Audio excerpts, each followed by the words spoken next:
नमस्कार, जय भीम. दैनिक बहुजन सौरभच्या यूट्यूब चॅनलमध्ये सर्वांचं स्वागत. आज 1 जुलै, आज पार्लिमेंटमध्ये बऱ्याच मोठ्या प्रमाणामध्ये हंगामा होण्याची शक्यता आहे. वादविवाद होतील. एक खरगेंचं त्या दिवशीचं भाषण आम्ही आज तुम्हाला दाखवू पार्लिमेंटमध्ये की UPA गव्हर्नमेंटनी काय काय केलं आणि काँग्रेसच्या काळामध्ये किती त्याचं बजेटिंगवरती होता आणि किती पैशाचा त्याच्यात आता किती फरक आहे त्याच्यावरती आधारित एक खरगे हे जे काँग्रेसचे अध्यक्ष आहेत आणि तिथे पार्लिमेंटमध्ये राज्यसभेचे ते विरोधी पक्षनेते आहेत.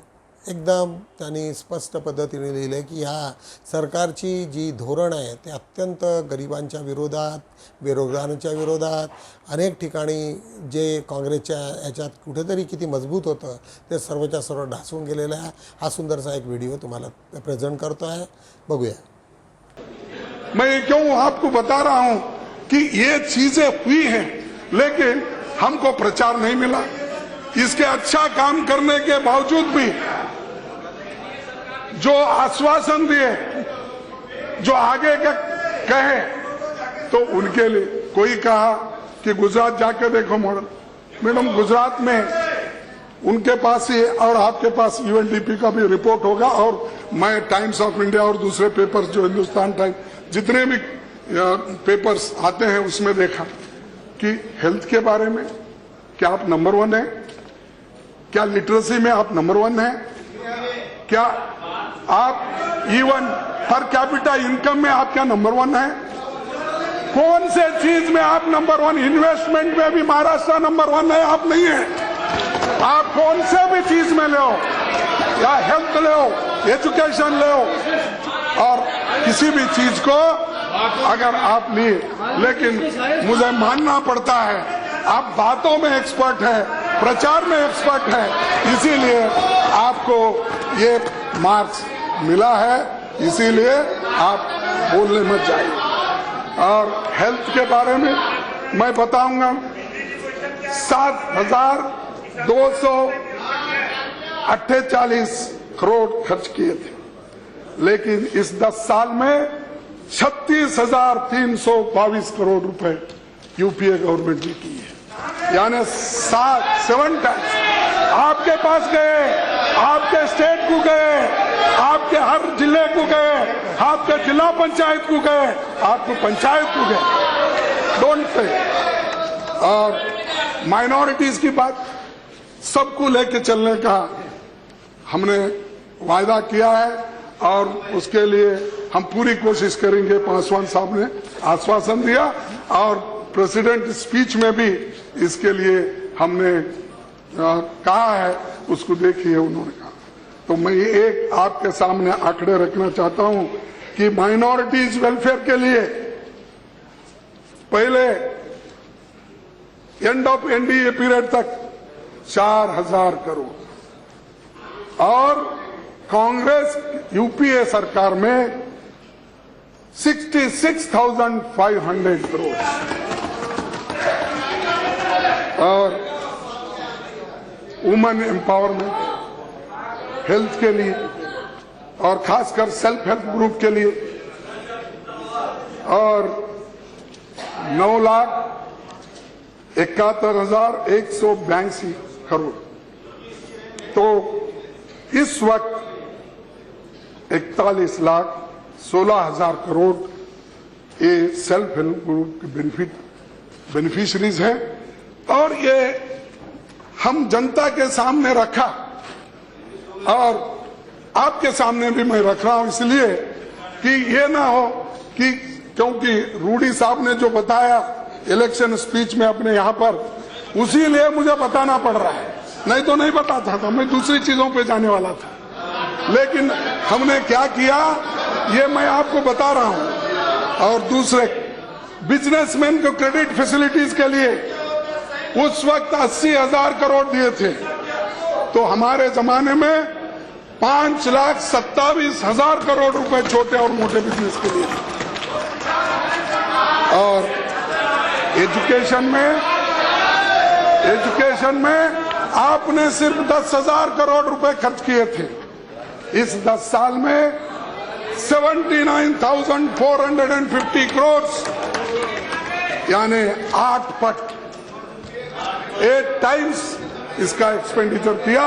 इसका मतलब ये है कि एजुकेशन के बारे में भी जो यूपीए गवर्नमेंट ने ध्यान दिया, जो पैसा दिया, शायद ही किसी ने इसके तरफ उतना ध्यान नहीं दिया। और ये क्यों हुआ?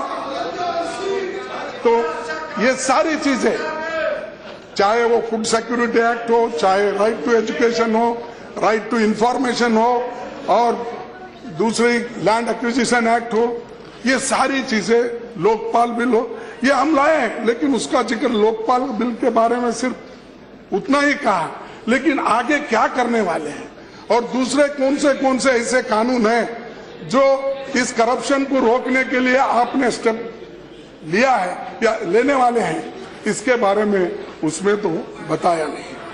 और दूसरी चीज मुझे एक दुख की बात है, और पासवान साहब भी पढ़े होंगे, आडवाणी साहब पढ़ते हैं, और राजनाथ जी का तो मैनिफेस्टो है। ये मैनिफेस्टो तो डॉक्टर मुरली मनोहर जोशी के अध्यक्षता में ड्रॉप किया गया है, और उसमें आप हैं, आडवाणी साहब हैं, और सभी 6-7 लोग प्रमुख पात्र उसमें लिए हैं। उसमें आपने ये कहा है कि इस देश से अस्पृश्यता निर्मूलन करेंगे, अनटचेबिलिटी को निकाल देंगे, इरेडिकेट करेंगे, लेकिन उसका जिक्र इस प्रेसिडेंट इसमें नहीं है। उसके बारे में आप बताया नहीं। अरे इस देश में कम से कम 22% अनटचेबल्स रहते हैं, उनके हित के लिए 1-2 सेंटेंस आप क्या करने वाले हैं उसका नहीं।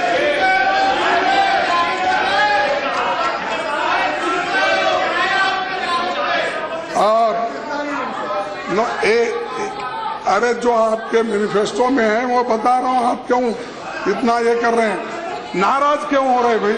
आपके मैनिफेस्टो में है, बता रहा हूं। जो चीजें हैं वो तो है, जो चीजें इसमें नहीं आई प्रेसिडेंट स्पीच में, मैं वो बता रहा हूं।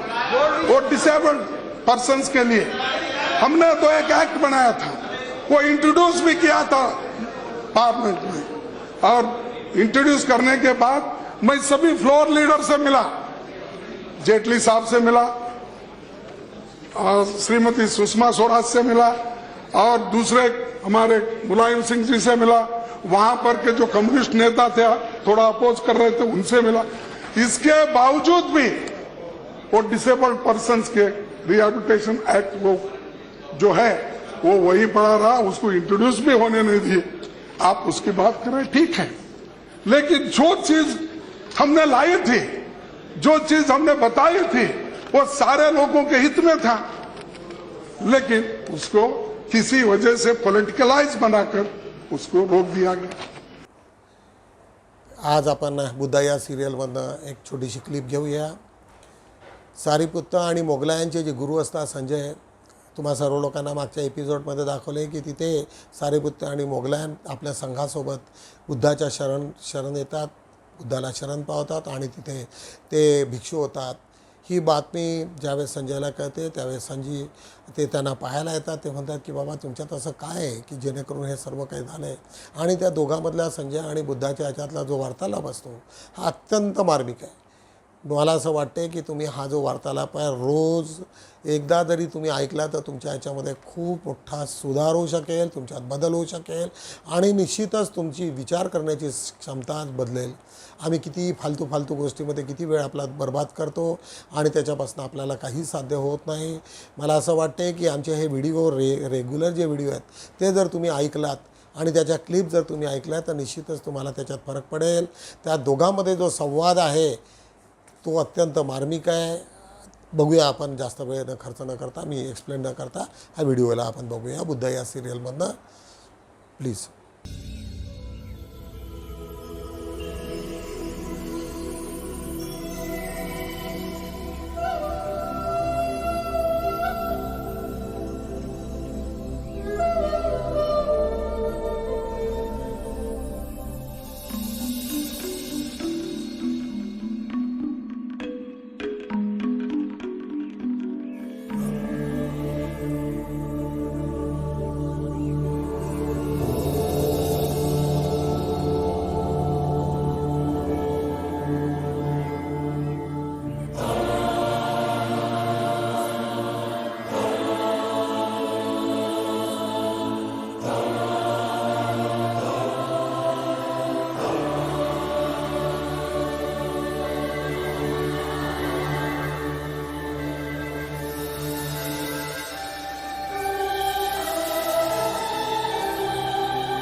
सरीपुत्र और मुगलाना के गुरु संजय। आपने कैसे जाना?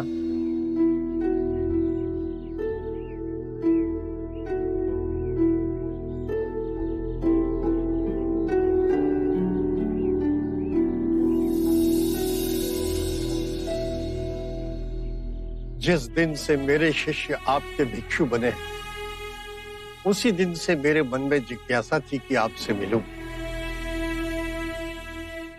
मेरे भी कुछ प्रश्न हैं, कृपा करके उनके उत्तर देंगे? अवश्य। आपका शिक्षण क्या है? आपके सिद्धांत क्या है? वैसे मेरे विषय में मैं कहूं तो मैं किसी सिद्धांत पर भरोसा नहीं करता। आपको अपने सिद्धांतों पर भरोसा ना होने में भरोसा है? क्या आप अपने अविश्वासी होने पर विश्वास करते हैं? ये तो वाक्यों का खेल है। नहीं, ये आपकी बुद्धि का खेल है। मेरे विश्वास और अविश्वास का तो प्रश्न ही नहीं है। प्रश्न है कि आपके सिद्धांत क्या है।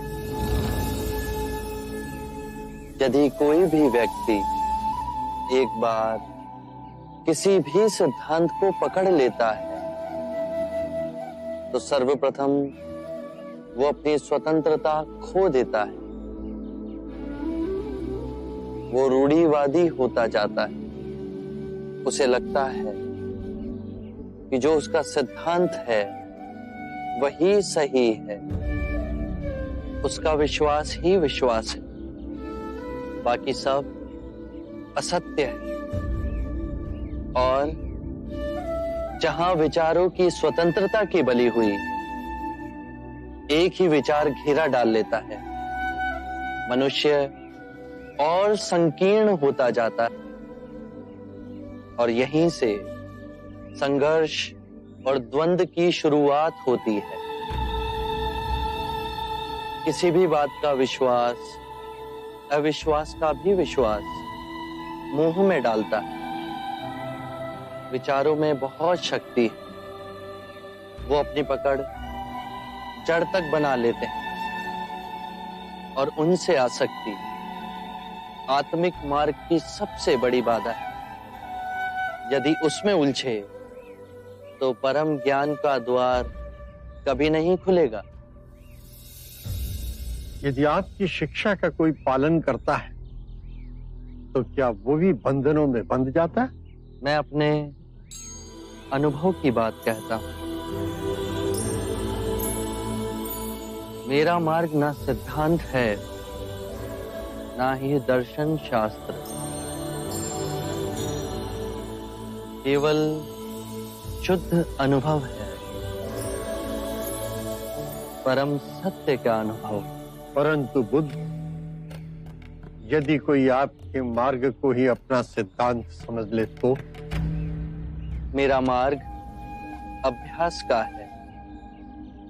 उसे ना तो किसी स्थूल पदार्थ की तरह पकड़ा जा सकता है, ना ही उसे पूजनीय बनाया जा सकता है। मेरा ज्ञान ऐसा समझें कि एक नाव है जिससे नदी पार की जा सकती है, परंतु नदी पार करने के उपरांत हम उसे अपने सर पे तो नहीं ढूले जाते ना। मन करता है कि आपके चरणों में गिर पड़ूं, किंतु अभी भी कोई ऐसी भावना है जिसकी पकड़ मुझ पर अब तक है। 3 तरह की भावनाएं होती हैं, सुखद, दुखद और तटस्थ। इन तीनों भावनाओं की जड़ें हमारे शरीर और मन में ही स्थित हैं। भावनाएं तरंगों की तरह उठती हैं और फिर स्वयं ही विलीन हो जाती हैं। मैं कहता हूं कि पहले इन उठती भावनाओं की गहराई में देखो, समझो, जानो कि इनका उद्गम कहां से हो रहा है। चाहे दुखद भावना आए या सुखद भावना, केवल ये देखो कि वो उठ कहां से रही है। जब उसके मूल में पहुंचोगे तो पाओगे वहां केवल शून्य है। ऐसा शून्य जैसे नीला आकाश। वो शून्य तो है, परंतु सबको अपने अंदर समेटे हुए है, एक चादर की तरह। बस अभ्यास करो, धीरे धीरे अभ्यास करते करते ये पाओगे कि लहरें उठना बंद हो गई। परम शांति की जो झील हमारे अंतर में है, वो तो विचलित ही नहीं हो रही। फिर और गहरे में जाओगे तो पाओगे कि भूल कहां कर रहे थे। जो नश्वर है उसे अविनाशनीय समझ बैठे थे। अज्ञान ही सभी विषमताओं की जड़ है। मैं केवल ध्यान की बात कहता हूं। ध्यान से अज्ञान दूर होगा। अज्ञान ना पूजा से, ना व्रत से, ना चढ़ावों से, ना किसी तप से समाप्त होगा। बहुत देर निद्रा में रहे संजय। उठो, जागो, स्वयं को पहचानो।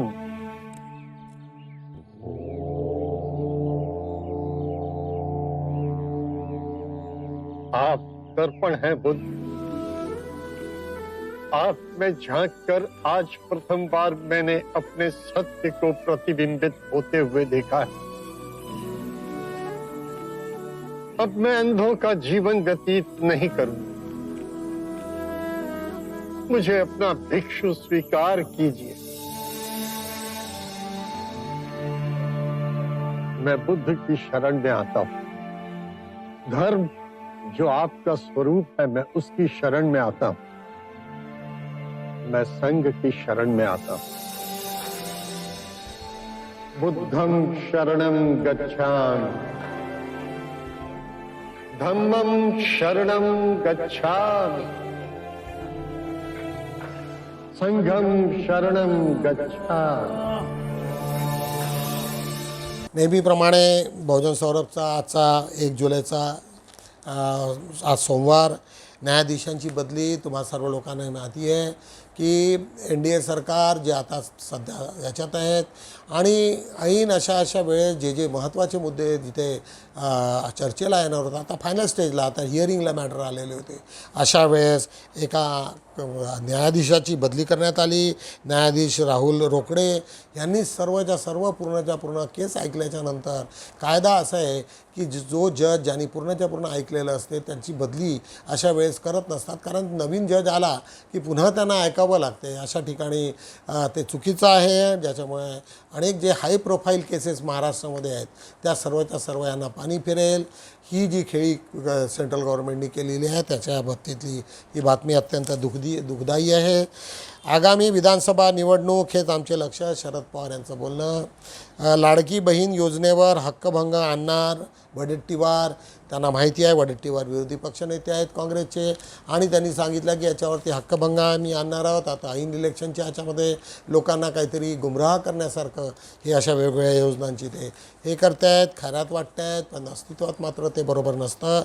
दिल्ली छत दुर्घटनेप्रकरणी कायदेशीर कारवाई होणार, याच्यावर होणार काय अशा पद्धतीत त्याच्यावरती एक मोठी समिती निर्माण झालेली आहे आणि बघूया आता त्याच्यात काय काय होईल। हातात कुठलंही शस्त्र नको, संभाजी भिडे यांचा पोलिसांना नोटीस। तुम्हा सर्व लोकांना माहिती आहे की वारकरी पंथाची यावेळेस मोठी प्रभात फेरी असते आणि त्याच्यात त्यांनी सांगितलं आहे की संभाजी भिडे हे RSSचे BJPचे प्रवक्ते हे आहेत, तिथे कार्यकर्ते आहेत. त्यांनी सांगितलं की पोलिसांनी यावं पण शस्त्र नाही. म्हणजे काय ते याच्यात जातील काय संमेलनात, म्हणजे काहीतरी आहे. पण ती बातमी आत महत्त्वाची असल्यामुळे आम्ही टाकली. अर्थसंकल्पात STची झोळी रिकामी. STला मात्र यावेळेस काही दिलेलं नाही. इराणमध्ये अध्यक्षपदासाठी फेरमतदान, तिथे 50% कमीत कमी हे मिळालं पाहिजे, नाहीतर तिथे पुन्हा त्याच्या ह्याच्यामध्ये होईल. निवड असतात तिथेही लोकशाही पद्धतीनेच निवडणूक होत असते आणि ते न झाल्यामुळे आता पुन्हा 5 तारखेला तिथे इलेक्शन आहे. पुन्हा निवडणुकी प्रक्रिया सुरू होईल. नाशिकसह मुंबईत 33 ठिकाणी CBIचे छापे, 32 जणांविरुद्ध गुन्हे दाखल. पासपोर्टचा एक मोठा तिथे कांड झाला. अनेक ठिकाणी जे ज्यांच्यावरती गुन्हे आहेत त्या लोकांना पासपोर्ट इश्यू करणे, अशा पद्धतीच्या त्या घटना असल्यामुळे 33 ठिकाणी CBIने धाडी टाकलेल्या आहेत. नीटची जबाबदारी राज्याकडे. उपमुख्यमंत्री अजित पवार यांनी विधानसभेत वर्तविली शक्यता. सध्या आता त्यांनी ज्या पद्धतीने सेंट्रल गव्हर्नमेंटच्या हातात सर्व परीक्षा आहेत त्या आता सर्व स्टेट आपापल्या परीने घेऊन राहिलेले. ज्या पद्धतीने तिथे गैरप्रकार झाले, पेपरफुटीचे प्रकरणं झाले, त्याच्यावरनं हा निर्णय प्रत्येक स्टेट घेत आहेत. EDकडून मार्क्सवादी कम्युनिस्ट पक्षाची जमीन, बँक खाती जप्त. आता ते सर्वच लोकांना त्रास देत आहेत. आता BJPला, काँग्रेसला झालं आहे, आता याच्यानंतर कम्युनिस्ट पक्ष. आज त्याच्याच खाली शिवसेनेतील फुटीला आणि राज्यातील नव्या सरकारला 2 वर्ष पूर्ण आहे. तुम्हा सर्व लोकांना आठवत असेल की ती परिस्थिती कशी निर्माण झाली होती. आज त्याच्याचवरती आजची ही बातमी. आज 5-4 वरती बघूया. सरकारच्या मोकळ्या जमिनीवर गरिबांना भूखंड व घरकुल द्या, अशा पद्धतीचं उत्तर नागपूर विकास आघाडीच्या नागरिक हक्क परिषदेचा ठराव आला आणि सरकारकडे त्यांनी आपल्या व्यथा मांडला की ज्या लोकांकडे घर नसेल त्यांना आपण छोटे छोटे गाडे दिले पाहिजे. माडाचाही तोच उपक्रम असतो. व्यसनाला नो, शाहूजींच्या विचारांना हो. जगदीप सिंग कोराडी इथे जगजित सिंग इथे आले होते. कोराडी इथे त्यांची सभा झाली. त्याच्यामध्ये अनेक यात्रेकरू होते. त्याच्यात 150 यात्रेकरूंच्या समोर ते बोलत होते. छत्रपती शाहू महाराजांची जयंती सर्वीकडे साजरी. नागपूर इथे अनेक ठिकाणी झालेली आहे. मंगलदीप नगर येथे गुणवंत विद्यार्थ्यांचा सत्कार झाला. नागपूरची बातमी. संत गमाजी महाराज शिक्षण संस्थाद्वारे गुणवंत विद्यार्थ्याचा पुन्हा सत्कार. इंजिनियर प्रदीप ढोबळे यांच्या आरक्षणाची पोटदुखी या पुस्तकाला पुरस्कार. राज्य मागास वर्ग आयोगावर प्राध्यापक डॉक्टर अंबादास मोहिते यांची नियुक्ती झालेली आहे. चांगली बातमी आहे. हिंगणा विधानसभा वंचित बहुजन समाज पक्ष एकत्र लढणार. हिंगण्यामध्ये आज वाढदिवस आहे. हार्दिक मंगलकामना. आज आमचे युवराज लोखंडे, रंजना लोखंडे आमच्या इथे डायरेक्टर आहेत. त्यांच्या मिस्टरांचा आज दिवस आहे, वाढदिवस आहे. त्याच्याबद्दल अनेक अनेक शुभेच्छा. संविधान अक्षरता हेच बार्टीचे ध्येय.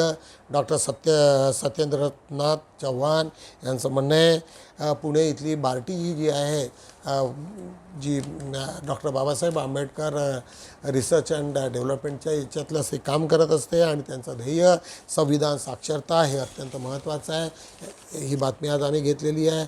आजचा अग्रलेख बघूया. आज पान 2 वरती आज आमचं टायटल आहे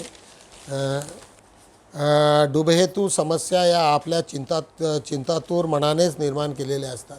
कोणत्याही चिंता असो त्या आपल्या मनातल्या सर्व मनं असतात. यातही आपले अनावधानच आपल्याला गोत्यात आणते आणि त्याच चुकीच्या विचारावरतीच आपणच चक्करमध्ये येत असतो. आपणच आपलं स्वतःचे नुकसान करून बसतो. आज आमचा अग्रलेख आहे मागासलेपण आणि मानसिकता.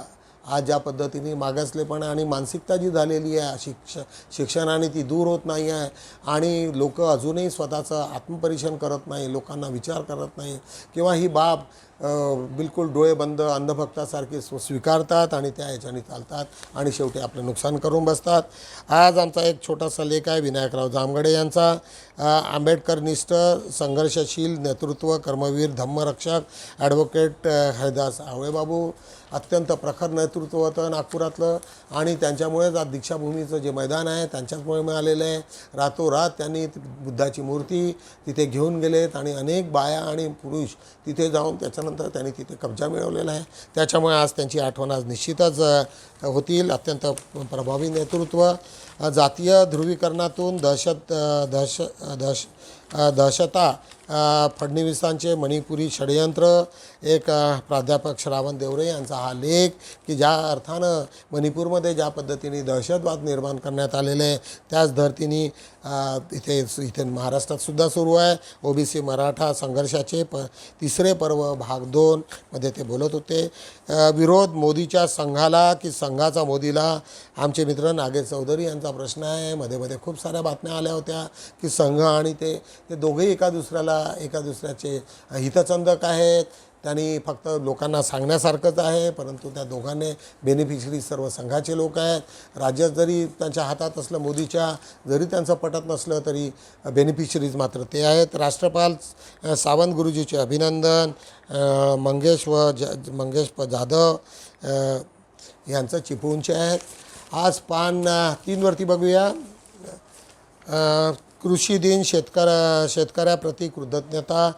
प्रवीण बागडे यांचा लेख की आजचा आता कृषीचे आता कामं सुरू झालेले आहे आणि तोच शेतकऱ्याप्रती कृतज्ञता कृषी दिवस म्हणून आजचा दिवस आहे.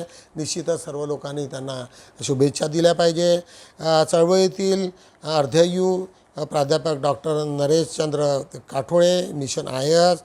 आज 72 वर्षाचं वय आहे. सर्व ठिकाणी ते एकच चर्चा करत असतात की सर्व लोकांना IAS बनायचं आहे आणि त्याच्यामध्ये मोठ्या संख्येने त्यांचे शेकडो प्रयोग झालेले आहेत. शेकडो ठिकाणी त्यांचं हे झालं आहे. प्राध्यापक पुसदकर यांचा हा लेख अत्यंत मार्मिक, अत्यंत चांगला आहे युवकांसाठी. आंबेडकरी स्वतंत्र राजकीय अस्तित्व ही काळाची गरज. आज आमचे केशव मेंढे यांचा हा लेख की आज काळाची गरज आहे आणि आंबेडकरी स्वतंत्र राजकीय अस्तित्व असलं पाहिजे.